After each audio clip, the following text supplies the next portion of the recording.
Olá, meus amados em Cristo Jesus. É um prazer estar com vocês novamente. Muito obrigado pela presença de vocês aqui comigo. Eu peço a vocês, meus amados, em nome do Senhor Jesus, graça e paz a todos. Eu peço que você assista esse vídeo até o final, tá bom? Assista até o final, para que você entenda o vídeo, tá? Você vai entender se você assistir até o final. Então, eu peço que você fique aqui comigo até o final para você entender o vídeo.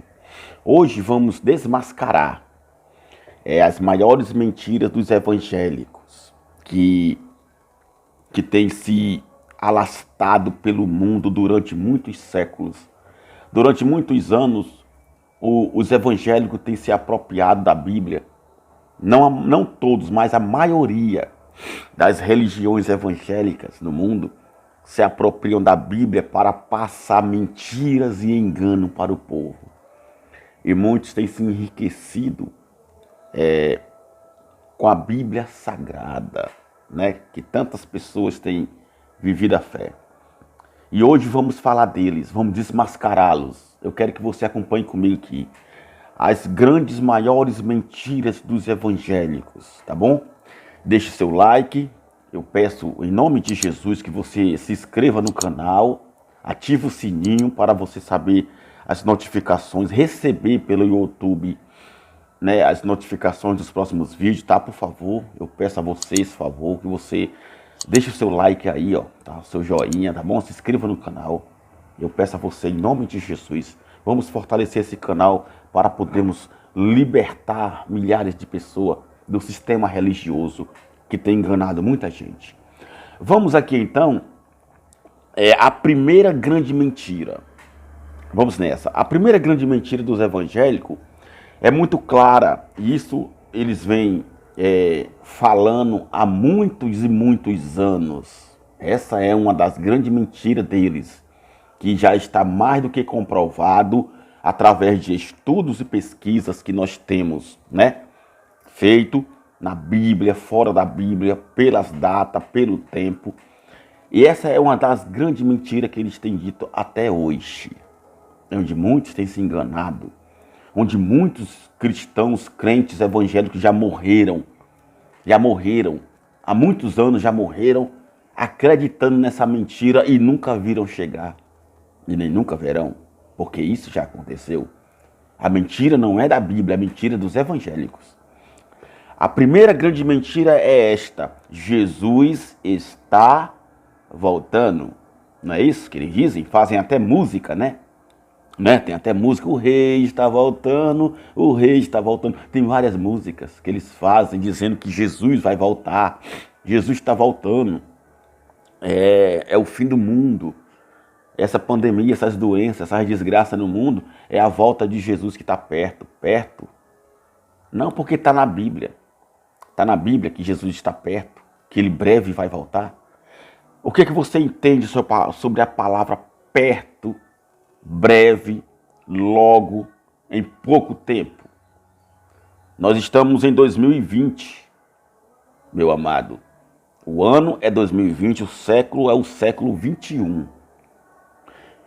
Quando Jesus falou essas palavras, que ele logo, logo voltaria, que ele está às portas, que em breve essas coisas vão acontecer, que em breve eu estarei voltando, quando os apóstolos anunciavam ao povo naquela época que Jesus voltaria em breve. Você faz ideia de quantos anos já se passaram de lá para cá? Porque se eles dizem que é breve, se é breve, não vai demorar. Não, mas está escrito na Bíblia que um dia para Deus, que 1000 anos para Deus é como um dia. Isso é linguagem de figura. É linguagem dos judeus. Certo? É linguagem dos judeus. Porque isso nós podemos ver em 2 Pedro, que fala sobre isso. Pedro falava para os judeus, porque Pedro ele era um apóstolo dos judeus. Ele não era apóstolo dos gentios. Ele falava muito disso. Sempre falaram em linguagem de figura. Jesus falou em linguagem de figura o tempo todo, porque era um costume dos judeus.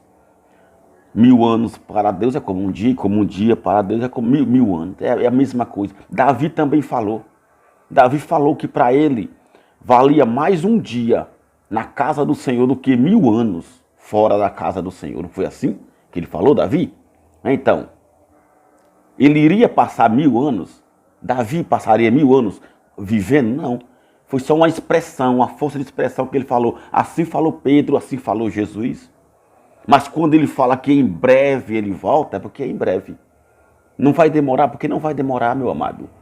Se eu disser para você hoje que em breve, que em pouco tempo, eu vou estar na casa de um familiar meu, eu vou estar num lugar, isso quer dizer o quê? Que eu vou demorar daqui a 20 mil anos, a 30 anos, a 40 anos para chegar lá? Não, porque se eu demorar esse tempo todo, eu estarei morto. Não tem como eu chegar lá. Se eu falei que vou estar lá em breve, é porque em breve eu vou estar lá. Daqui a uma semana, 2 meses, 1 mês ou o ano que vem. É breve. Se é breve, não é longe. Se eu vou chegar logo, eu não vou demorar então. Essa é a palavra. E quando Jesus falou isso aqui, entenda, eu já disse e vou repetir. Quando você lê a Bíblia, você tem que respeitar. Respeitar as datas, o tempo, o século, o dia, o momento que estava acontecendo no evento. Porque tudo que tem aqui na Bíblia é registrado sobre o Jesus de Nazaré para os judeus, ele só vivia aquele tempo. Ele passou 3 anos no seu ministério pregando a palavra de Deus, anunciando o reino de Deus para aquele povo de Jerusalém. Ele não foi enviado para as nações. Jesus de Nazaré não veio para o mundo inteiro, não. Ele veio somente para o povo de Jerusalém, somente para o povo de Israel. Ele fala bem claro, eu não fui enviado senão para as ovelhas perdidas da casa de Israel. Eu já mostrei isso em outro vídeo. Se você quiser entender sobre isso mais, procure os outros vídeos que vão explicar para você. Entenda isso. Quando ele falava aquilo, ele falava para o povo de Israel. Você não pode aplicar para hoje. Isso aconteceu há mais de 2000 anos atrás.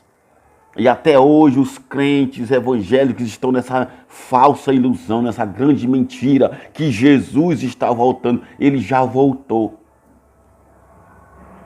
No ano 70, não é 1970, mas no ano 70, do primeiro século da era cristã, ele voltou.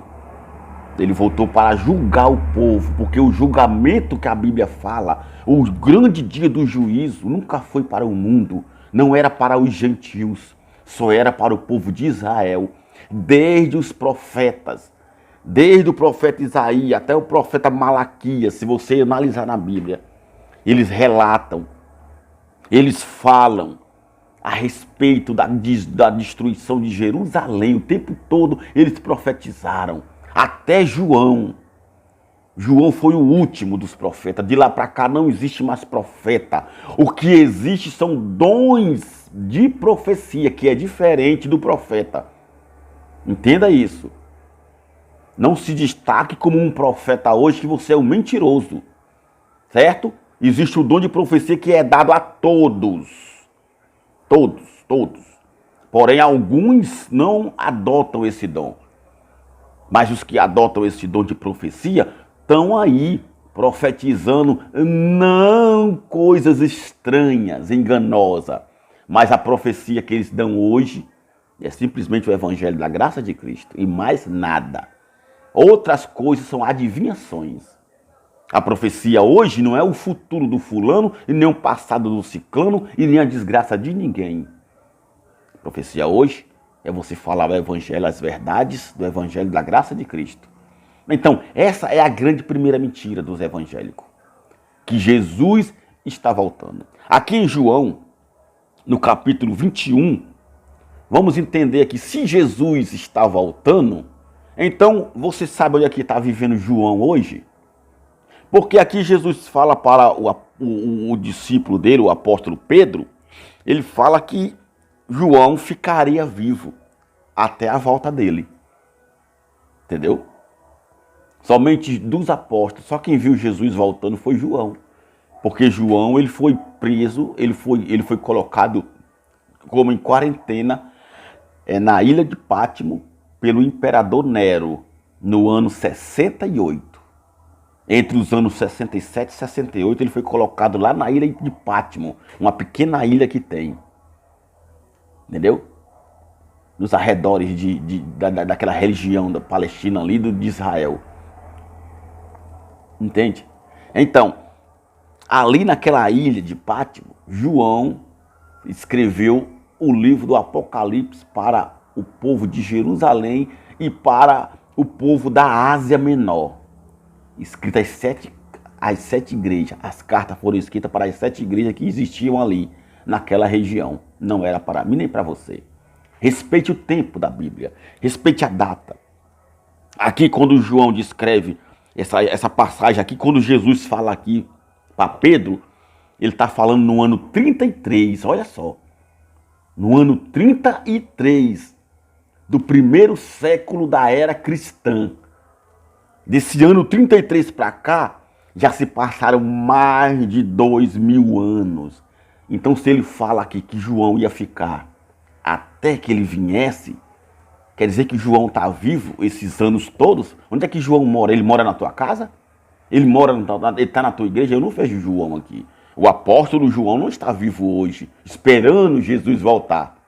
Que mentira é essa? Vamos entender comigo. Olha só. E disse isto, olha só. Evangelho de João, capítulo 21, versículo 19. Ó. E disse isto, significando com que morte havia ele de glorificar a Deus. E dito isto, disse-lhe, segue-me, Pedro. E Pedro, voltando-se e olhando para trás, viu que o seguia aquele discípulo a quem Jesus amava. O discípulo que Jesus amava, você sabe que era João, né? E que na ceia se recostara também sobre o seu peito e que dissera, Senhor, quem é que te há de trair? Né? Não foi assim que João perguntou a Jesus na ceia, com o peito com a cabeça sobre o seu peito? Quem era que era o traidor? Esse discípulo é João. Vendo Pedro a este, disse a Jesus, Senhor, e o que será desse aqui que está nos seguindo? O que vai acontecer com João? Olha o que Jesus respondeu para Pedro. Disse-lhe Jesus, presta atenção, no ano 33, porque depois daqui, Jesus seria levado à morte. Certo? Aliás, volta atrás, me perdoe. Ele já tinha aqui, já foi depois da sua morte. Olha só. Perdão, eu errei aqui. Aqui já foi depois da sua morte, ó, porque ele já tinha ressuscitado no capítulo 20, certo? Era depois da morte de Cristo aqui. Preste atenção. Eu faço essa correção com você. Aqui Jesus já tinha ressuscitado. Aqui eram os 40 dias.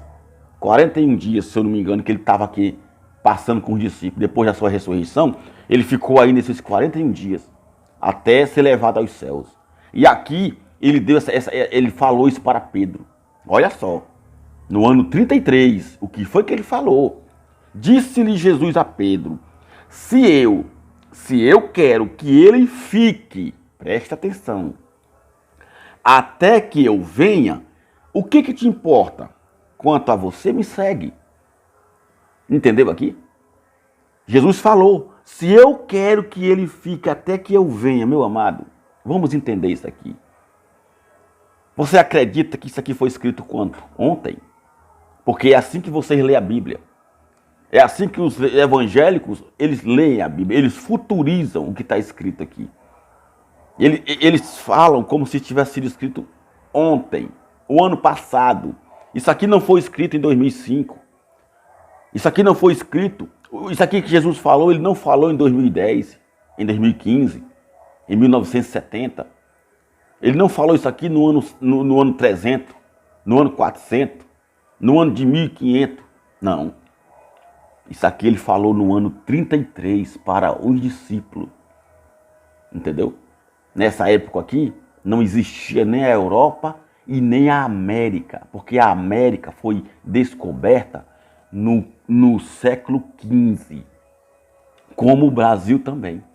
Não tinha Brasil, não tinha nada, só tinha mato, água e terra. Não tinha mais nada onde nós estamos hoje aqui, não tinha nada aqui. Aí como é que você quer que isso aqui que Jesus está falando valha para hoje? Vai acontecer hoje? Como é que você diz que Jesus está voltando? Se ele diz aqui, se eu quero que ele fique até que eu venha, o que te importa? Aí eu te pergunto, João ficou ou não ficou para ver Jesus voltando? Ficou. E ele viu Jesus voltando, ele, o único. Os outros apóstolos, todos foram mortos, todos. Todos. Pedro foi morto, crucificado de cabeça para baixo, como diz a história. Paulo foi decapitado, certo? Paulo foi decapitado. Paulo morreu também. Tiago, Filipe, entendeu? Estevão, todos foram mortos, só ficou João, porque João foi colocado na ilha de Patmos para ver a grande tribulação, para escrever o livro do Apocalipse, para ver Jesus voltando. Ficou ou não ficou? Ficou. Ficou, porque quando você vai lá em Apocalipse, olha só, se você está dizendo aí, se você ainda acredita até hoje que Jesus está voltando, então me explica como é que Jesus falou que João ia ficar para ver a volta dele. Eu não vejo João aqui. João não mora aqui em casa. Ele mora na sua casa? Ele é seu vizinho, João? O apóstolo João da Bíblia? Não. Já se passaram mais de 2000 anos, meu amado. E ele diz aqui, ó, presta atenção. Apocalipse, capítulo 1, versículo 3. Preste atenção. Bem-aventurado aquele que lê e os que ouvem as palavras desta profecia e aguardam as coisas que nela estão escritas, porque o tempo está próximo. Entendeu? Porque o tempo está próximo. Se está próximo aqui, quer dizer que não está longe. Quer dizer que não vai demorar. Entendeu? Por que ele falou aqui que está próximo? Porque aqui, quando João estava escrevendo isso aqui, era no ano 68. E a destruição de Jerusalém com a queda do templo estava marcada para o ano 70. De 68 para 70 são só 2 anos. Então daqui a 2 anos, Jesus está voltando. Entendeu? Porque o tempo estava próximo, não estava, estava próximo.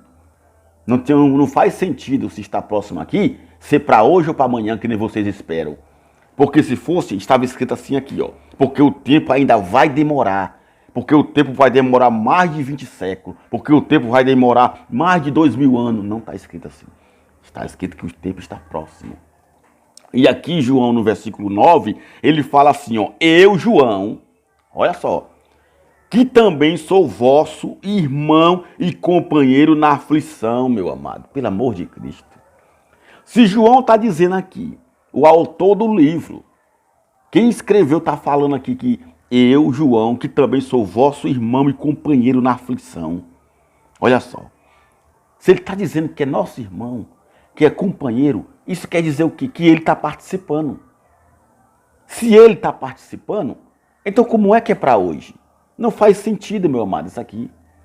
Ele está dizendo aqui, ó, que é vosso irmão, eu, João, que também sou vosso irmão e companheiro. O que é companheiro? Se eu disser aqui para você hoje, meus amados, eu sou vosso irmão e sou companheiro de vocês em todas as dores que estamos passando. Eu estou falando a verdade, porque hoje, aqui, eu sou. Mas esse aqui, eu sou vosso irmão e companheiro, não é para hoje. Foi lá na época do ano 68, quando estava acontecendo a grande tribulação, que deu início no ano 66 com Nero. Nero deu início em 66, em 68 ele morreu. E de 68 até o ano 70, assumiu o então Flávio Vespasiano, o novo imperador, com seu filho general Tito e Domiciliano. Invadiram Jerusalém, se uniram com todas as nações. Durante uma semana eles se uniram, fizeram uma aliança de paz com todos os reinos da Síria, da Pérsia. Entendeu?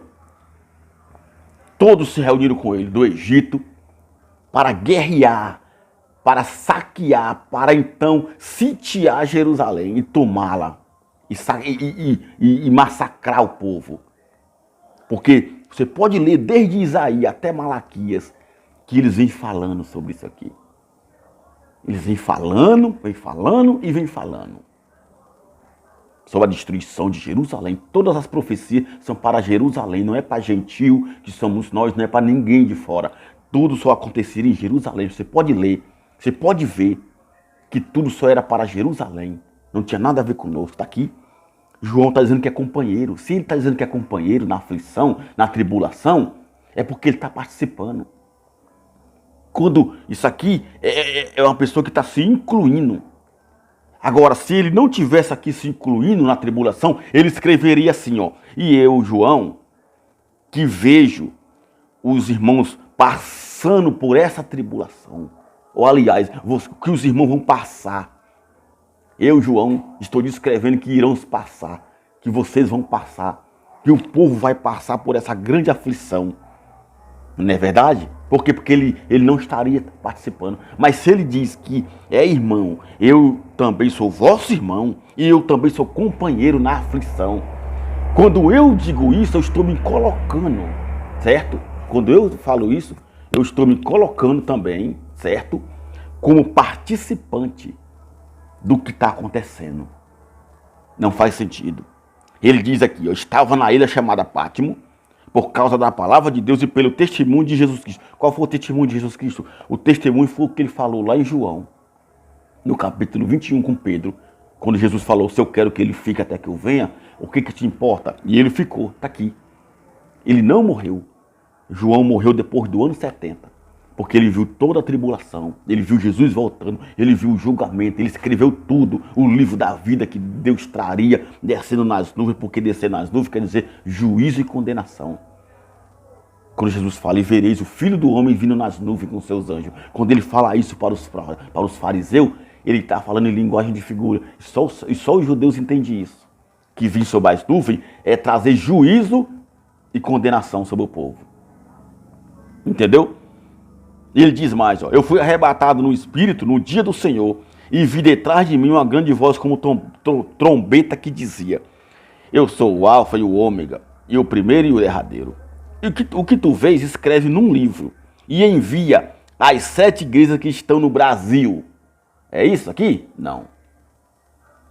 O anjo manda ele enviar o que ele está escrevendo para as 7 igrejas que estão na Ásia. Era chamada Ásia Menor naquele tempo. Do ano 70. Entendeu? Nunca foi para hoje, meu amado. Está aqui. É a maior mentira dos evangélicos. Jesus está voltando. Jesus não está voltando, meu amado. Entenda isso. Ele diz aqui em Apocalipse 22, ó. 22 ele diz assim, ó. Preste atenção. Olha só. Ele fala assim, ó. E disse esta, ó. Apocalipse 22, versículo 6. E disse-me essas palavras são fiéis e verdadeiras. E o Senhor, o Deus dos santos profetas, enviou o seu anjo para mostrar aos seus servos as coisas que em breve vão acontecer. Em breve. Por que o anjo fala aqui que as coisas em breve vão acontecer? Porque aqui era o ano 68 e em 70 tudo isso ia acontecer. Todo o Apocalipse aqui foi escrito para o ano 70. Do primeiro século da era cristã. Isso aqui já aconteceu há mais de 2000 anos atrás e você fica acreditando que Jesus está voltando. Ele fala que em breve. Se ele está falando que é em breve, é porque não vai demorar. Entenda isso. Que em breve vão acontecer. Ou não vão, ou não aconteceu. Aconteceu em breve sim. Se fosse para ser para hoje, mas porque Deus ele vê tudo como não vê. Não fale isso. Se fosse para hoje, ele diria o quê? Que vai demorar a acontecer. Que vai acontecer nos séculos futuros. Eis que cedo venho. Olha só. Eis que cedo venho. Não tem sentido. Infelizmente, meu amado, não tem sentido. Mateus 26 também tem uma mensagem para vocês. Viu, meus amados? Vamos ver aqui. Mateus 26. Mateus 26, no versículo 64. Olha o que diz aqui, ó. Jesus, porém, guardava silêncio. E respondendo o sumo sacerdote, disse-lhe, conjuro-te pelo Deus vivo, que nos diga se tu és o Cristo, o Filho de Deus. O sumo sacerdote, eles estavam interrogando Jesus. antes de entregá-lo à morte. É uma interrogação. Disse-lhe Jesus: tu disseste, e digo-vos, porém, preste atenção, Jesus falando para eles aqui, ó. Naquela época, Jesus não está falando comigo, nem com você. Aqui, ele não estava sendo interrogado por nenhum brasileiro. A interrogação aqui era com os judeus daquela época do ano 33, da era cristã, do primeiro século. Disse-lhe Jesus: tu disseste, e digo-vos, porém, que vereis. Preste atenção. Ele diz que vocês verão, não é eu nem você. Esse aqui que ele está falando que vão ver eram os fariseus, certo? Era o povo judeu que veria.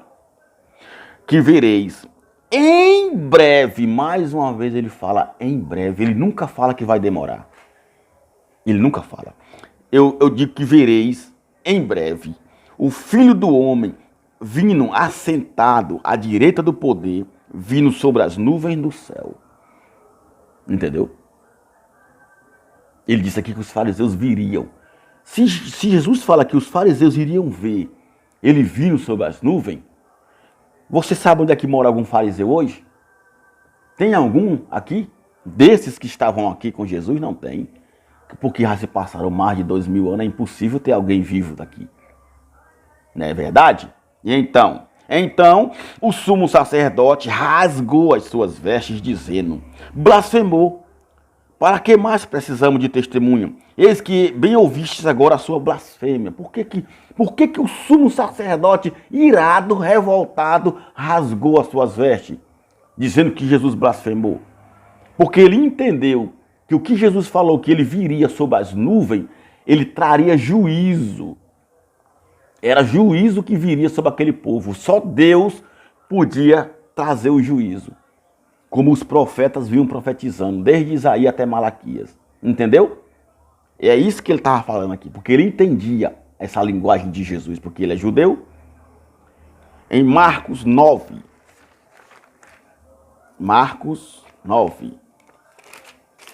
Vamos lá de novo. Eu vou mostrar alguns trechos da Bíblia aqui para você me entender. Olha o que Jesus fala aqui em Marcos capítulo 9. Ele fala assim, ó. Marcos capítulo 9, versículo 1. Dizia-lhes ainda também: em verdade eu vos digo que dos que aqui estão, alguns há que não provarão a morte sem que vejam chegando o reino de Deus com poder. Olha só. Ele falou aqui, Jesus. Eu digo para vocês que em verdade eu vos digo que dos que estão aqui, lá, não é aqui hoje, lá no ano 33, ele falou aqui, dos que estão aqui comigo, ouvindo essa palavra, eu vou dizer uma coisa para vocês, muitos deles aqui não vão morrer, muitos verão o Filho do Homem chegando, olha só, entendeu? Olha só. Aqui você pode ver que está mais do que claro. Está mais do que claro. Ah, mas Pedro falou. Vamos ver o que foi que Pedro falou. Vamos lá. 2 Pedro capítulo 3. Mas, amados, não ignoreis uma coisa. Olha só. Pedro capítulo 3, versículo 8. Ó. Segunda epístola do Pedro. Ó. Mas, amados, não ignoreis uma coisa. Que um dia para o Senhor é como 1000 anos, e 1000 anos é como um dia. Não é assim que vocês dizem? Não é assim que os evangélicos falam para o povo? Não, mas vamos ver que está escrito que 1000 anos para Deus é como um dia, e um dia é como 1000 anos. Isso aqui é a linguagem de figura. Foi o que Davi falou, que para ele mais valia um dia na casa do Senhor do que 1000 anos em outro lugar. Entendeu? E linguagem de figura. É uma comparação. É uma força de expressão. O Senhor não retarda a sua promessa. Ainda que alguns a tenha por tardia. Mas é longânimo para conosco. E não querendo que alguns se percam, senão que todos venham a arrepender-se. Entendeu? Entenda isso, meu amado. Linguagem de figura dos judeus, coisa que você não entende e que precisa entender. 1 de João, capítulo 2, vai dizer o quê? 18. Filhinhos, é já a última hora. Olha só. É já o quê? A última hora. Filhinhos, já é a última hora. João falando, já é a última hora. Por que ele falou isso? Porque, meu amado, estava perto o fim deles. E eles sabiam disso. Eles sabiam que estava perto o fim. Por isso que ele falou que já era a última hora. Segundo Tessalonicenses fala algo importante também, né?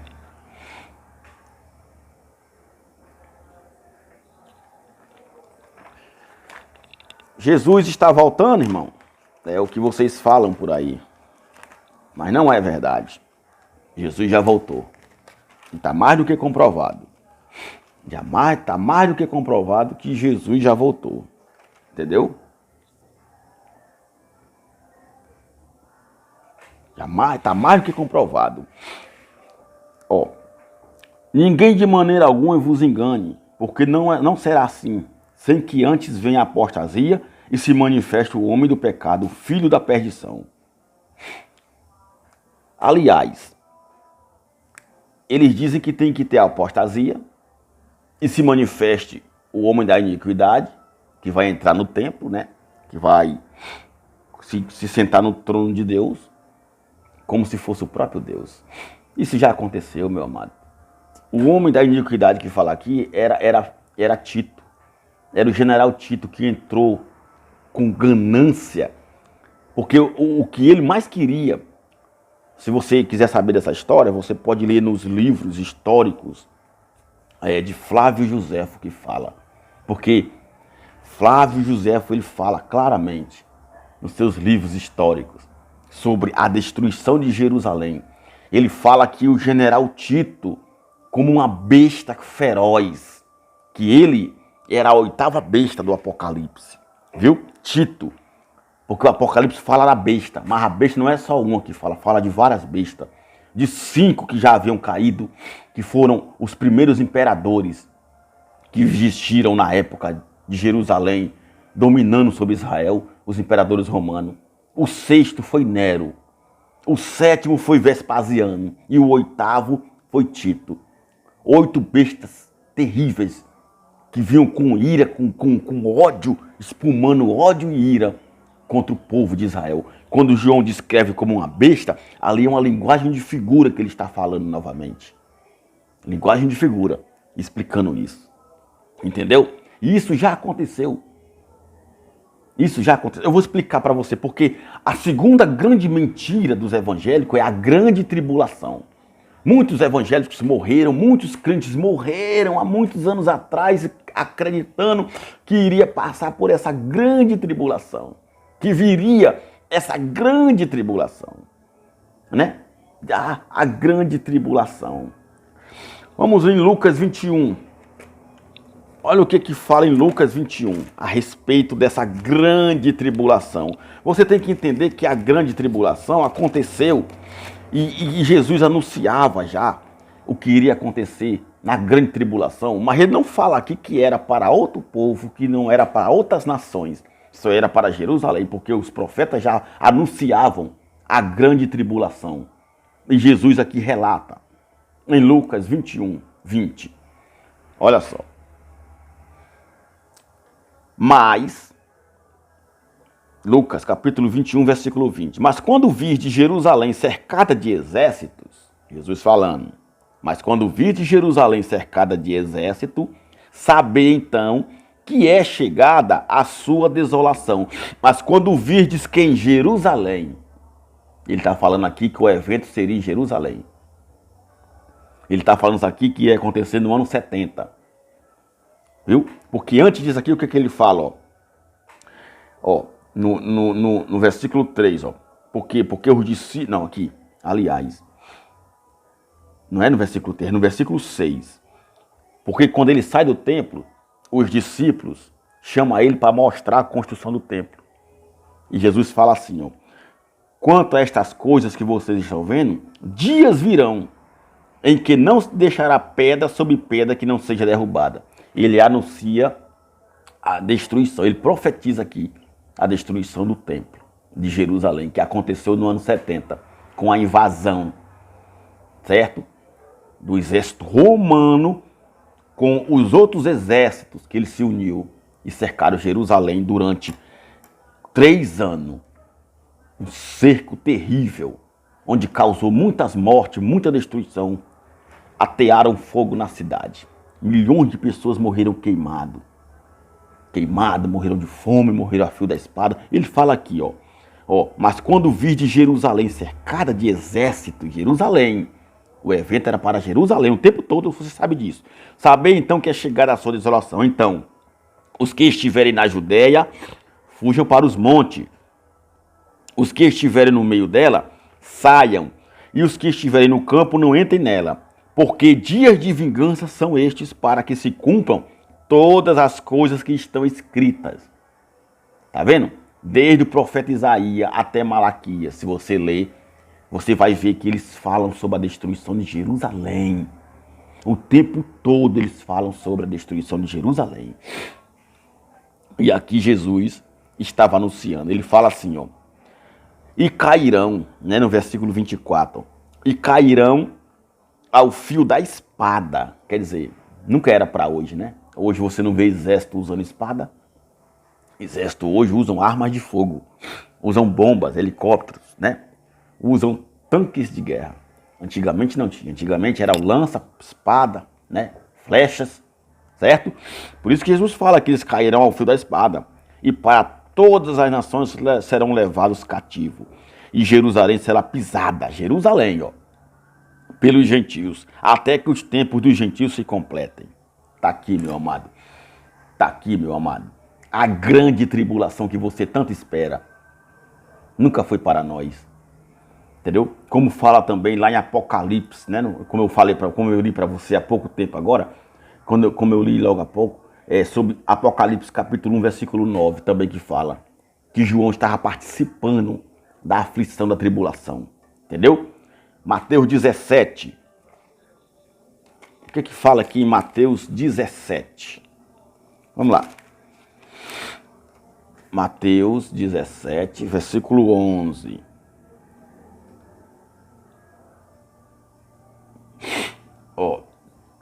Por quê? Porque eles dizem que só vai acontecer a grande tribulação depois que Elias vier. Muitos professores falam isso, muitos líderes religiosos falam isso.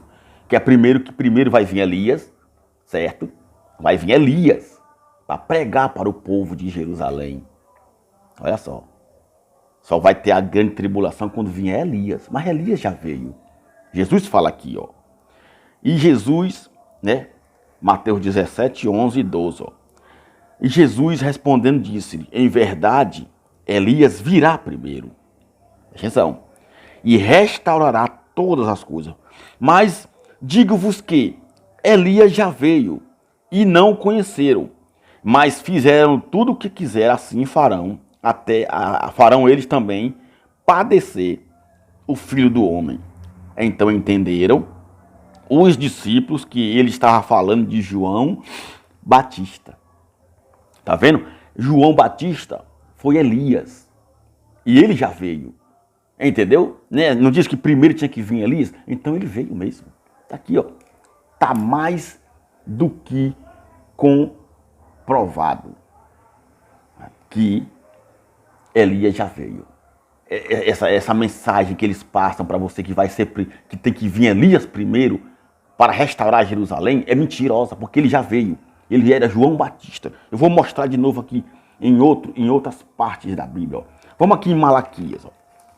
Olha só aqui, Malaquias. Malaquias, ele fala assim no capítulo 4. Malaquias, capítulo 4. Ele fala assim, Malaquias 4, 5. Eis que eu vos enviarei o profeta Elias, antes que venha o grande e terrível dia do Senhor. O profeta Malaquias profetizou sobre a grande tribulação que iria acontecer no ano 70. Está aqui. E ele diz que eis que eu vos enviarei o profeta Elias. Aí eu lhe pergunto, quem era Elias? Que muitos dizem que ele vai vir ainda. Quem era Elias? Lucas, capítulo 1. Vamos ver quem era Elias aqui. Olha só. Lucas, capítulo 1, versículo 14. Vamos ler aqui. E terás prazer e alegria, e muitos se alegrarão no seu nascimento. De João Batista que está falando. Porque será grande diante do Senhor, e não beberá vinho, e nem bebida forte, e será cheio do Espírito Santo, já desde o ventre de sua mãe, e converterá muitos dos filhos de Israel ao Senhor seu Deus. E irá adiante dele, preste atenção, no espírito e no poder de Elias. Leia aí na sua Bíblia. Entendeu? Quem é que viria com poder no espírito de Elias? João Batista, está aqui. Lucas capítulo 1, versículo 17. Ó. Irá adiante dele no espírito e poder de Elias, para converter os corações dos pais aos filhos e os rebeldes à prudência dos justos, com o fim de preparar ao Senhor um povo bem disposto. E foi assim que fez João Batista, através do espírito de Elias, certo? Entendeu? João Batista, com o espírito de Elias, que a gente fala aqui, veio converter o coração do povo, batizando nas águas, que era o batismo dos judeus, né? Que era da lei de Moisés, era obrigado, tinha que ter esse batismo, entendeu? Então tá aqui, Elias já veio, meu amado. Malaquias falou no capítulo 4, entendeu? Malaquias falou. E Daniel, vamos lá em Daniel, no capítulo 9, versículo 20, ele recebe uma revelação do anjo Gabriel sobre a grande tribulação, certo? Daniel orando, que ele orava 3 vezes ao dia, ele jejuava, né? Mas aqui ele foi obrigado a jejuar 21 dias, não porque ele quisesse jejuar, mas ele jejuou por causa da aflição que caiu sobre ele. A sua alma se afligiu, ele sentiu grandes dores e não teve fome, não conseguiu comer nada nesses 21 dias. Olha só, ele recebe essa visão, recebe? Ele estava orando, aí ó, aqui fala no versículo 20, ó, no capítulo 9, ó. Estando eu ainda falando e orando, e confessando o meu pecado, e o pecado do meu povo Israel, e lançando a minha súplica perante a face do Senhor, meu Deus, pelo monte santo do meu Deus. Estando eu, ainda falando na oração, o homem Gabriel, que é o anjo que eu tinha visto na minha visão ao princípio, né, que tinha visto na minha visão ao princípio, veio voando rapidamente e tocou-me na hora do sacrifício da tarde, entendeu? E ele me instruiu e falou comigo dizendo, Daniel, agora saí para fazer-te entender o sentido. No princípio das tuas súplicas saiu a ordem e eu vim para te declarar, porque eis que é muito amado. Considera, pois, a palavra e entende a visão. 70 semanas estão determinadas sobre o teu povo, entendeu? 70 semanas. E sobre a tua santa cidade, para cessar a transgressão e para dar fim aos pecados e para expiar a iniquidade e trazer a justiça eterna e selar a visão e a profecia e para ungir o Santíssimo. Sabe e entende, desde a saída da ordem para restaurar e para edificar Jerusalém até ao Messias, o príncipe.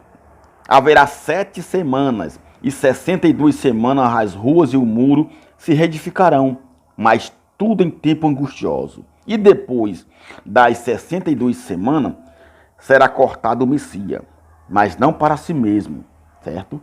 O Messias seria cortado não para ele mesmo. Quer dizer, a morte de Jesus não era para ele mesmo, era por todo o povo, certo? Ele fala aqui, ó. E o povo do príncipe que há de vir, quem é esse príncipe?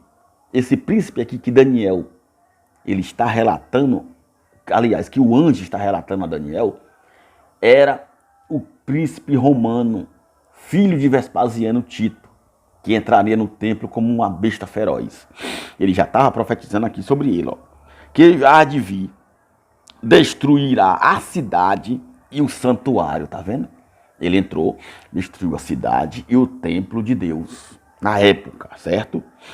E o seu fim será como uma inundação, e até ao fim haverá guerra. Estão determinadas as assolações, e ele firmará aliança com muitos por uma semana. Foi assim que fez.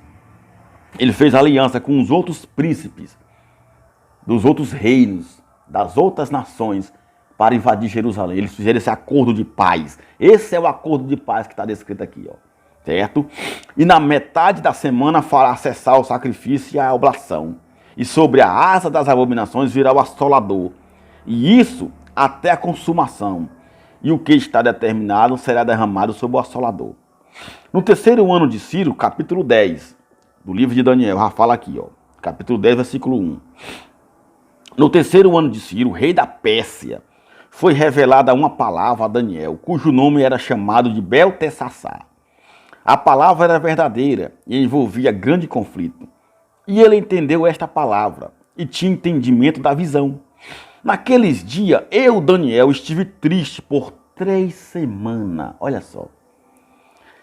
Alimento desejável eu não comi, e nem carne nem vinho entraram na minha boca.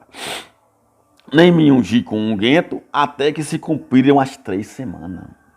E no dia 24 do primeiro mês, eu estava à borda do grande rio Idequel.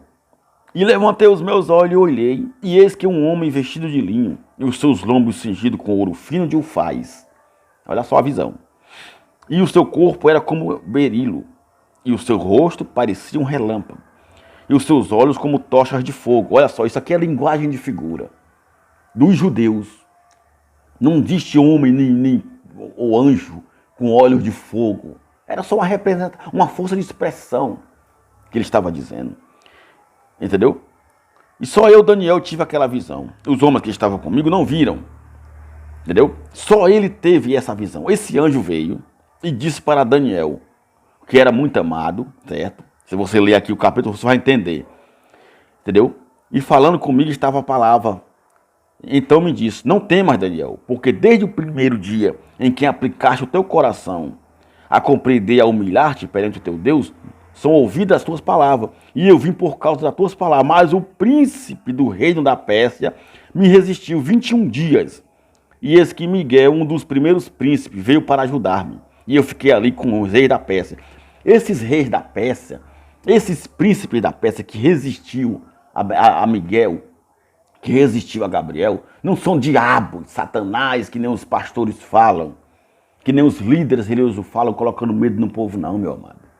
Isso aqui eram os príncipes mesmo, porque nessa época os anjos, eles vinham a trabalhar com o povo. Lembra que o anjo falou com Abraão? Abraão viu um homem de linho fino falando com ele, era um anjo. Era assim que os anjos trabalhavam antigamente, porque anjos não têm sentimento, anjos não têm alma, anjo é só um espírito, como Deus. Entendeu? Eles não sentem nada, eles matam, eles destroçam, eles queimam, eles fazem o que eles quiserem por ordem de Deus. Eles são mensageiros e só agiram nessa época. Anjos só agiram na época dos profetas. Da cruz de Cristo para cá, depois não tem mais anjo agindo. Quem age hoje é o Espírito Santo em nós. Quando você vê muitos bonitos, eu vi um anjo, irmão, um anjo com a espada de fogo, porque um anjo me trouxe uma... É mentira. É mentira. É mentira desses falsos profetas mentirosos, enganando o povo. Não existe anjo mais trabalhando para nós. Eles não trabalham mais para nós. Trabalhavam antigamente. E aqui eles estavam pelejando. Eles estavam tentando impedir os príncipes de virem à destruição para destruir Jerusalém antes do tempo. Está aqui, ó. Primeiro, ó, um dos primeiros príncipes veio para ajudar. Entendeu? Ele resistiu 21 dias, ó. Agora vim para te entender o que há de acontecer ao teu povo nos derradeiros dias, porque a visão é ainda para muitos dias. Entendeu? Aqui, o anjo estava declarando a Daniel a destruição, a grande tribulação que ia acontecer no ano 70, em Jerusalém, E os príncipes já estavam loucos para invadir Jerusalém. E os anjos estavam ali lutando com eles. Entendeu? Confundindo, impedindo deles virem. Antes de acontecer o dia atual, o dia certo que Jesus havia determinado para a destruição de Jerusalém. Não tem nada de diabo, não tem nada de Satanás de chifre aqui. Tudo isso é mitologia grega. Então, a grande tribulação é uma das grandes mentiras. É a segunda grande mentira dos crentes, dos evangélicos. Que a grande tribulação está vindo. Que vai ter uma grande tribulação. Não, não vai ter nada. Isso que está acontecendo no Brasil, no mundo, é natural de acontecer. Por quê? Porque desde a queda do templo, desde o ano 70, da era cristã, do primeiro século para cá, já aconteceram várias guerras, várias pestes, peste negra, já aconteceram terremotos, já aconteceram tsunamis, entendeu? Muitas desgraças já aconteceram e vêm acontecendo e vão continuar acontecendo, mas não é grande tribulação, não é fim do mundo, não é nada, porque isso já aconteceu no ano 70. Parem de ser enganados. Essa é a segunda grande mentira dos evangélicos. Espero que você esteja me entendendo nisso que eu estou lhes falando, tá bom? Jesus falou que tudo isso iria acontecer, mas naquela geração. Não é nessa geração, naquela lá, certo? Uma geração só dura de 70 a 80 anos. Então, no ano 70, toda aquela geração que Jesus estava vivendo foi destruída. Entendeu? Tudo aquilo dali aconteceu. Não é para hoje, meu amado.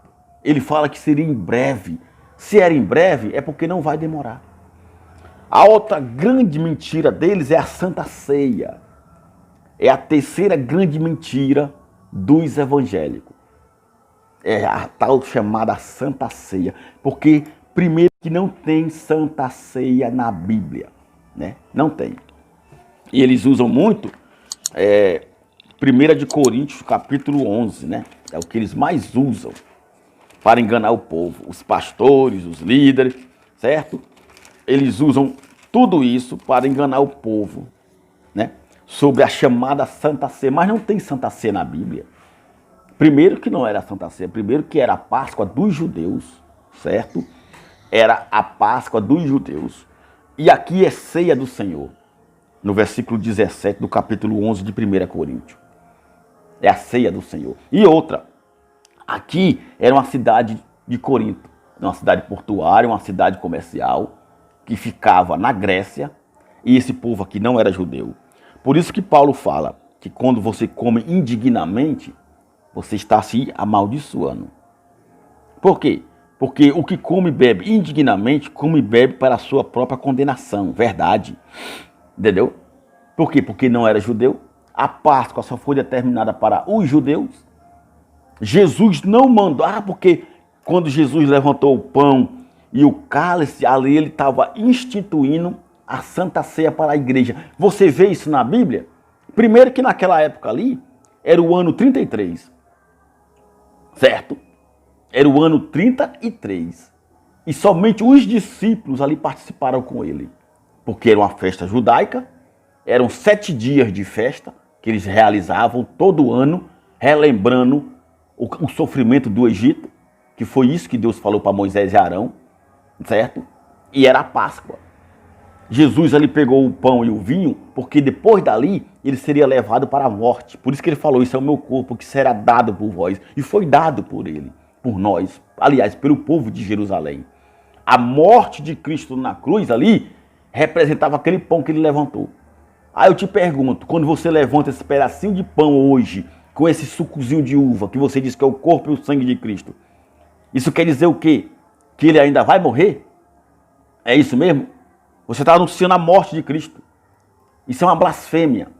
Essa Santa Ceia dos evangélicos é uma grande blasfêmia contra o evangelho da graça de Cristo.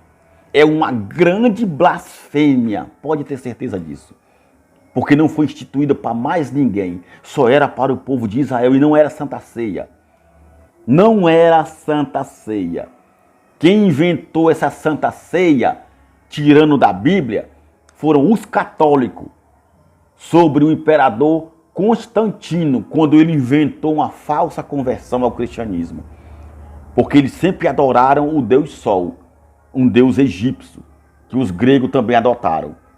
Entendeu?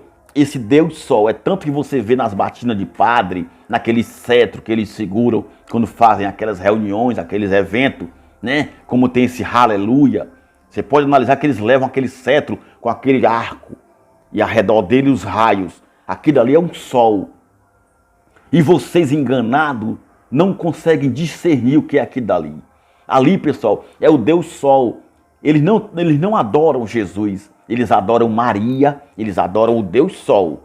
É tanto que em cada imagem que eles colocam lá, dos santos deles, São João, São José, São Pedro, São Francisco, e Santa Maria de Rita não sei de quê, e Nossa Senhora tem um arcozinho na cabeça.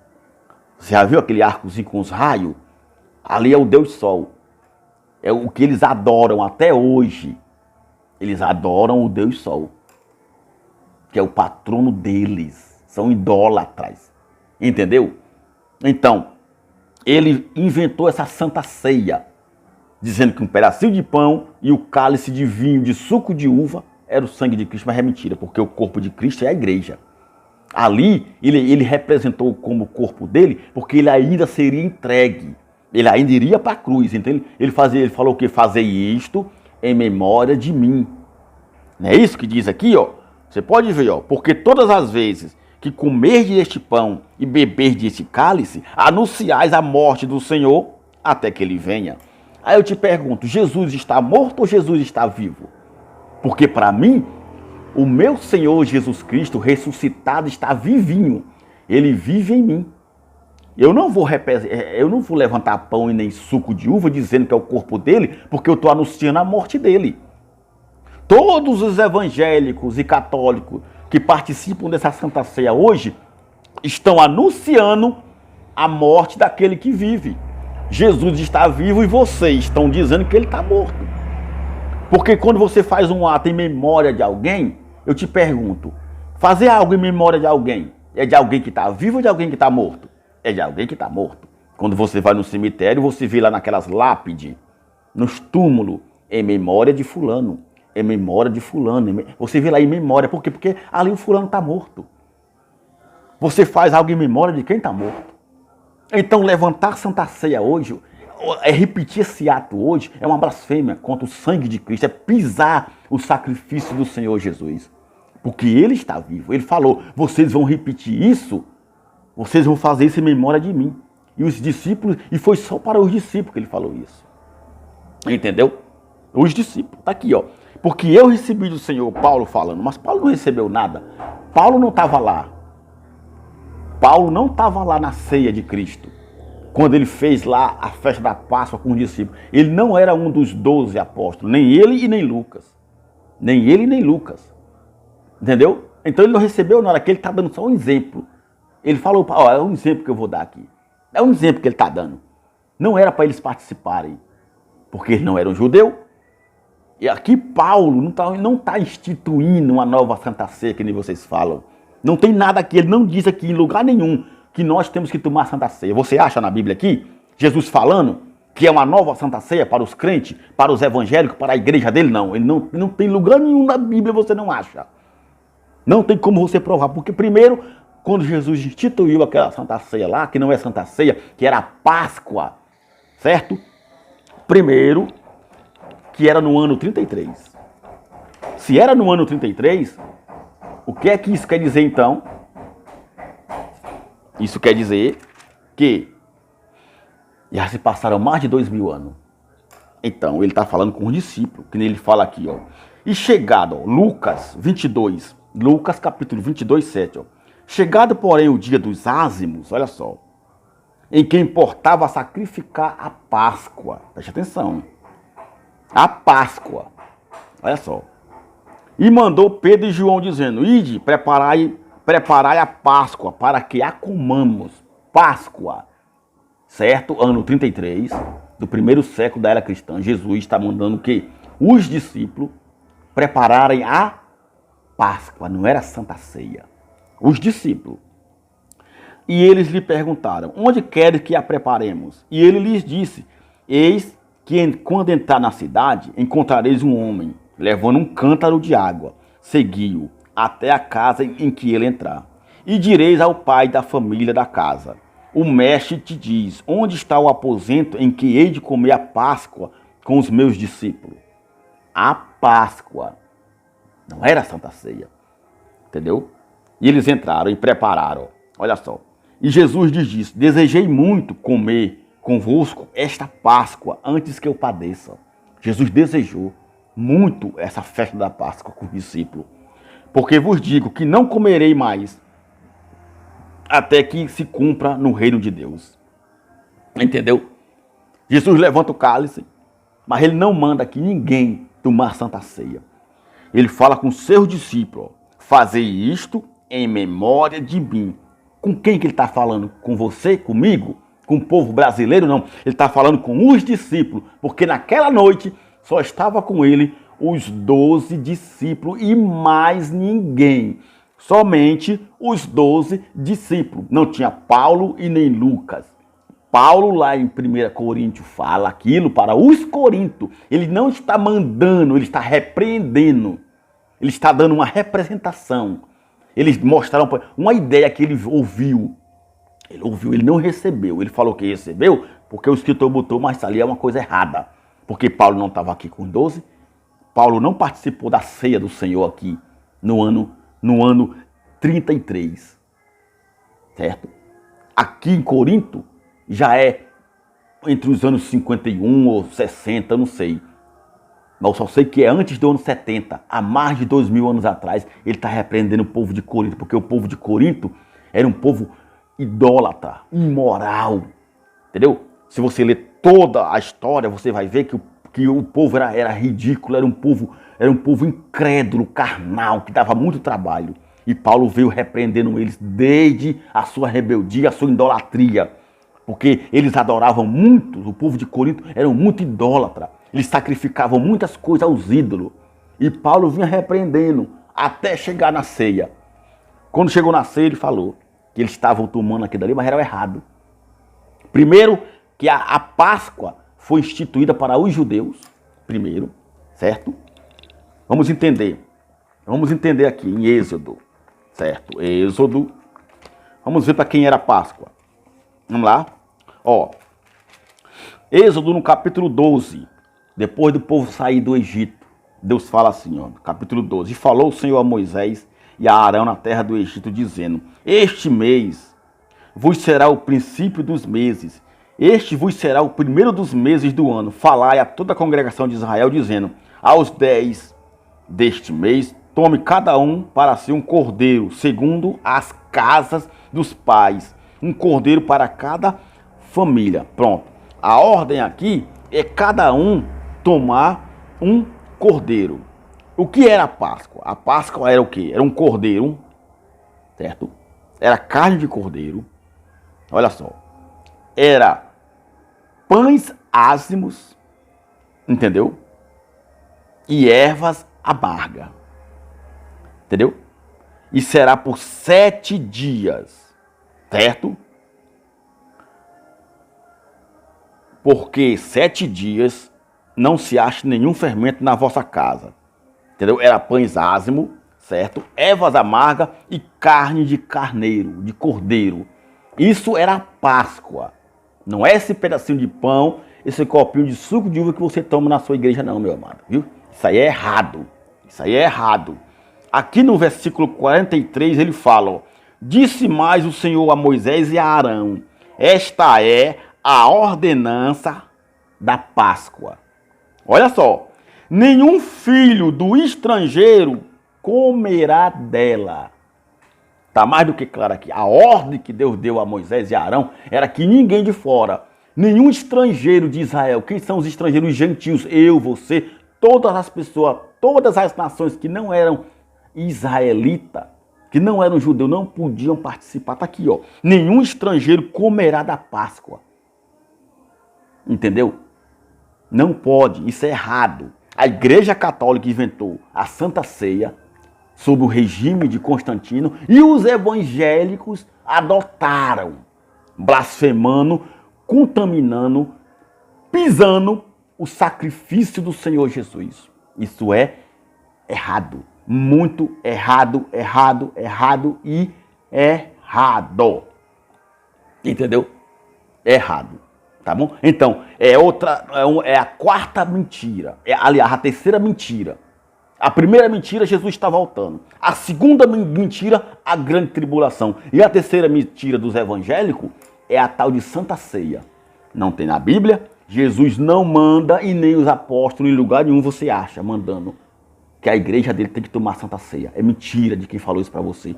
Quando falam para você que Jesus instituiu a Santa Ceia levantando aquele pão e aquele cálice, é mentira. Ali ele estava levantando o pão, representando o corpo dele. Porque logo ali, logo mais tarde ali, ele seria preso e crucificado. Era o que o pão estava representando. Eu te pergunto hoje, levantar esse pão e esse cálice, está querendo dizer que Jesus ainda vai ser crucificado? Quando você participa dessa Santa Ceia, você está crucificando Jesus novamente. Você sabia disso? Aprenda.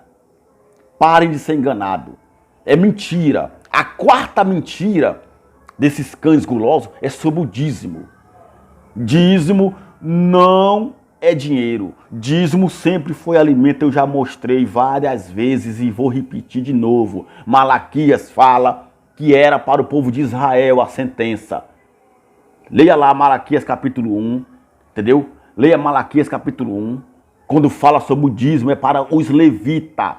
Era para os levitas. Quando Jesus fala em Mateus 23, 23, para os fariseus.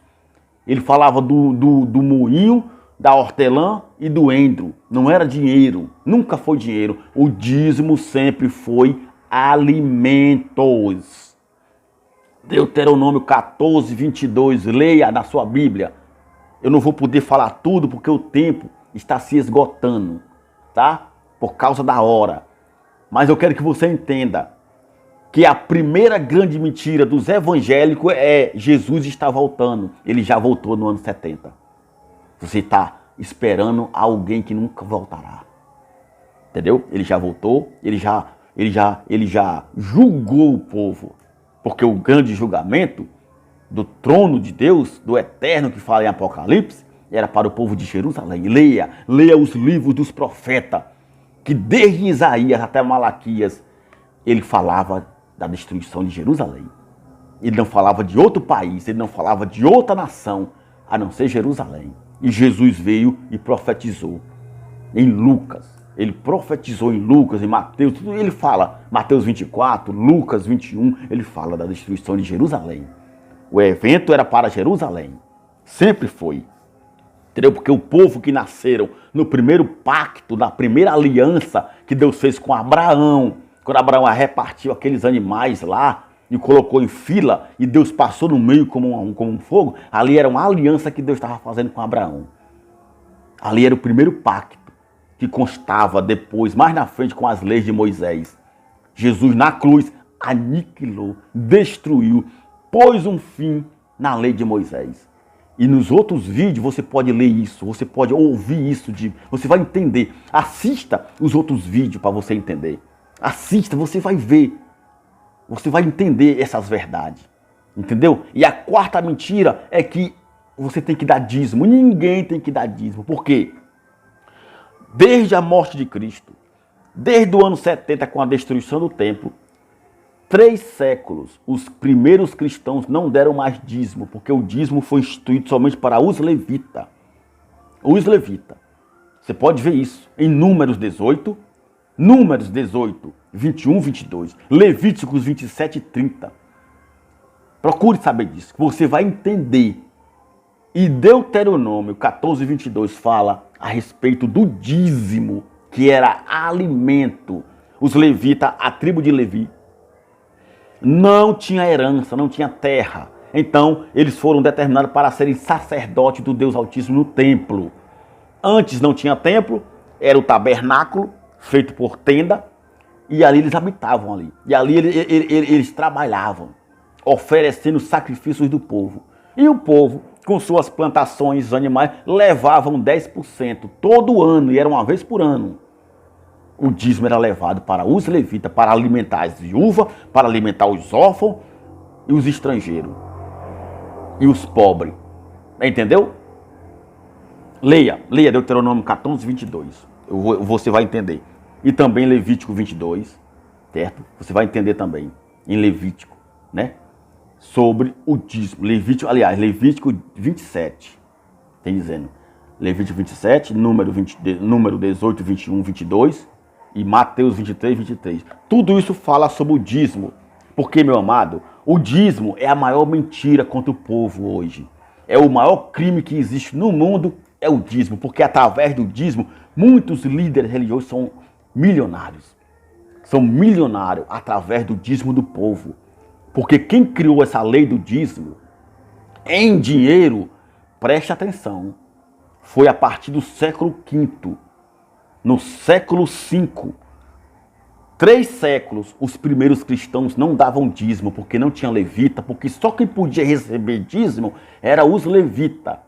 Quando você vê um pastor hoje recebendo dízimo, ele está blasfemando contra o evangelho de Cristo. Ele está blasfemando contra o povo de Deus, contra a lei do Espírito de vida do Senhor Jesus.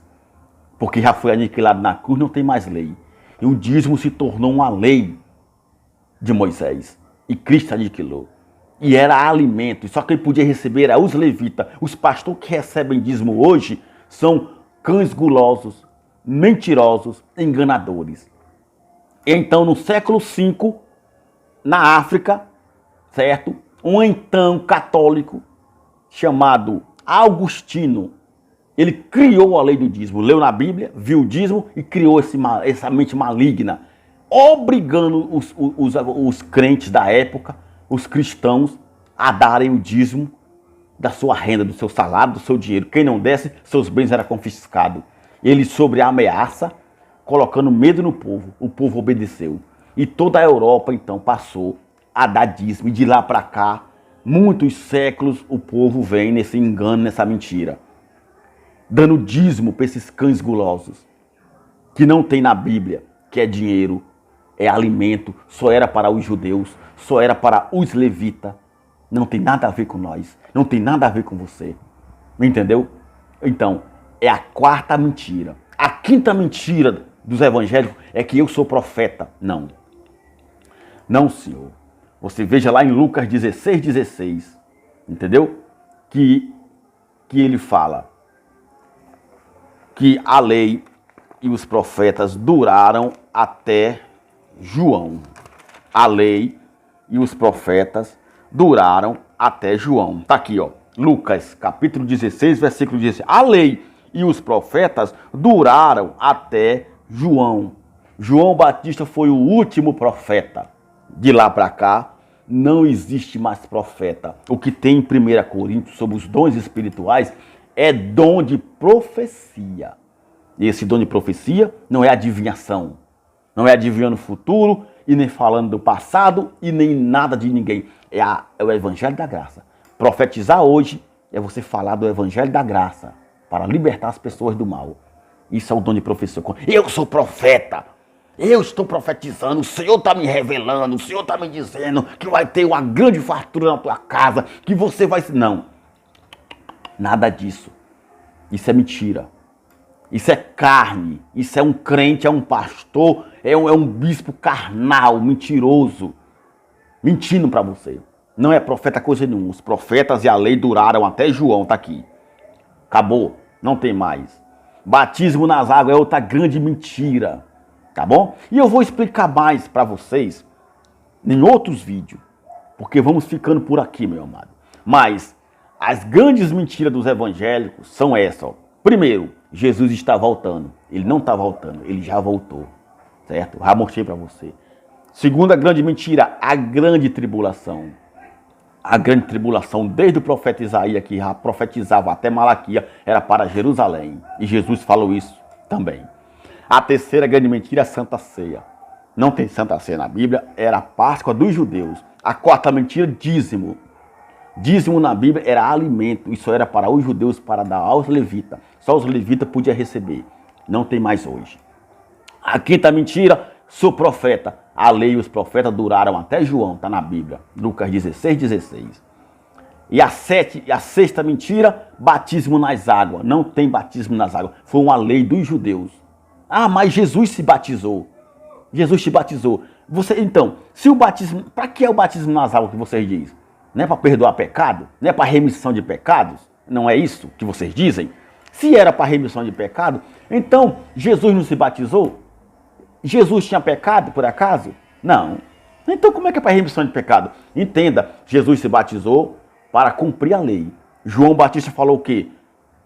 Eu aqui é que careço ser batizado pelo Senhor, o Senhor vem a mim, ele fala o quê? Faze, João, porque tem que ser assim. Por quê? Porque Jesus veio para cumprir a lei, lá em Jerusalém. E ele cumpriu a lei e aniquilou na cruz. Por isso que ele teve que ser batizado. Mas ele tinha pecado? Não. Então o batismo não tem nada a ver com remissão de pecado. Era uma lei.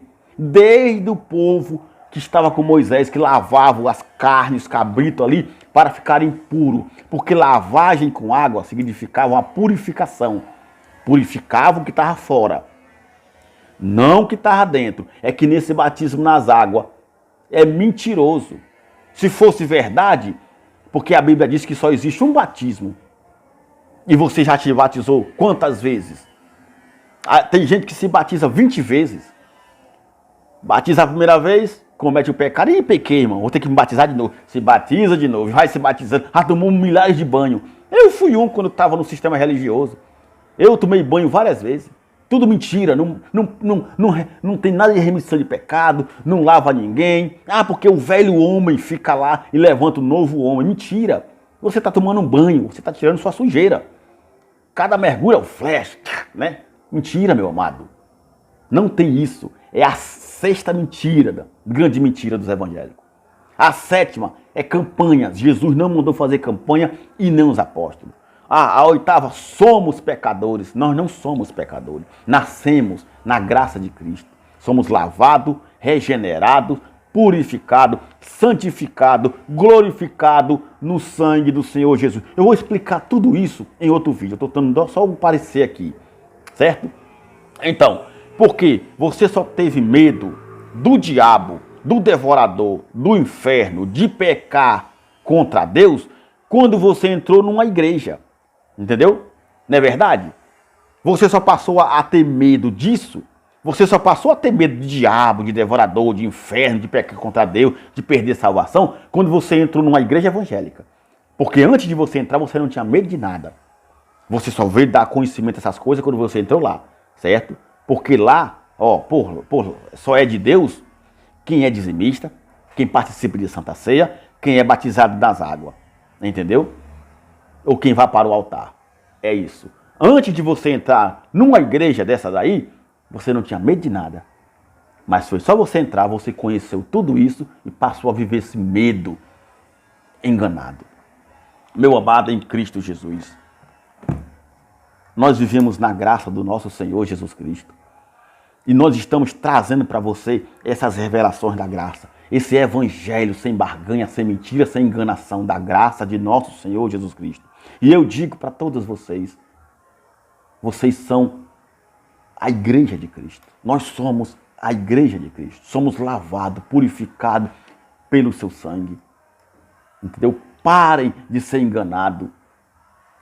O evangelho do Senhor Jesus Cristo não tem nada a ver com a lei de Moisés. A lei de Moisés foi aniquilada na cruz. Vamos juntos, eu, você e milhares de pessoas, levar essas verdades. Porque muitos estão se libertando desse sistema religioso evangélico enganador, ouvindo as verdades do evangelho da graça de Cristo. Tá bom? Eu deixo aqui o meu abraço. Graça e paz a todos. Fiquem com Deus.